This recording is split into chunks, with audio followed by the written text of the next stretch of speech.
A call to action for Europe coming from the Paris-based OECD. The think tank wants the ECB to consider buying government and corporate bonds to avoid a deflationary spiral as seen before in Japan. The bank is divided over this policy of quantitative easing. They have to be very vigilant because in spite of the welcome cut in the interest rate, there is a lot of fragility in the financial system of the euro area.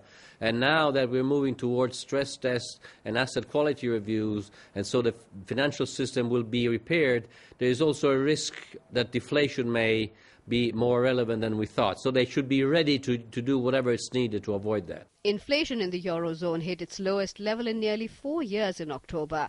It comes as the economy is struggling to recover strongly from years of recession. The ECB surprised earlier this month by cutting rates, but the OECD believes continued high unemployment and problems with accessing credit mean the central bank.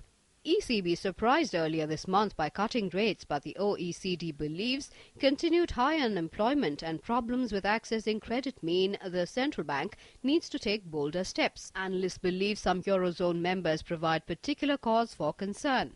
Eurozone still remains caught in something of a deflationary trap, and of course the individual countries themselves are still having problems rising out of the recession, in particular the likes of Greece.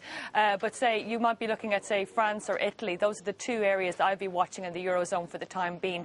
The Eurozone's most powerful economy, Germany, has recently come in for criticism for doing too well and exporting too much. The United States warns Berlin's current account surplus is hampering the global economy.